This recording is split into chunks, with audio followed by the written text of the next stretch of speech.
Computer కొన్నా, ఏ electronic వస్తువులు కొన్నా, బట్టలు కొనుక్కున్నా, వస్తువులు ఇంకేమైనా కొనుక్కున్నా, మంచి హోటల్కి వెళ్ళి భోజనం చేసినా, ట్రావెలింగ్లో ఎక్కడైనా హోటల్స్కి వెళ్ళి స్టే చేసినా వేసే జిఎస్టీ ఉంటుంది కదా. ప్రతిసారి జిఎస్టీ వచ్చిన తర్వాత ఈ జిఎస్టీ గురించి మాట్లాడుతున్నాం కదా. ఈ జిఎస్టీ, ఈ ట్యాక్స్ల రూపంలో మొత్తం వసూలు చేసేదంతా కూడా సెంట్రలే అని ప్రతి ఒక్కళ్ళం అనుకుంటాం కదా. అది పొరపాటు, అది పూర్తిగా పొరపాటు.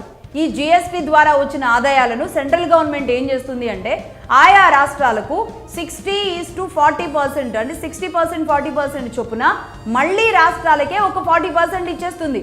ఆ జిఎస్టీ నిధులు ఏవైతే ఉంటాయో మొత్తం సెంట్రల్ గవర్నమెంట్ కిందకే వెళ్ళిపోతాయి.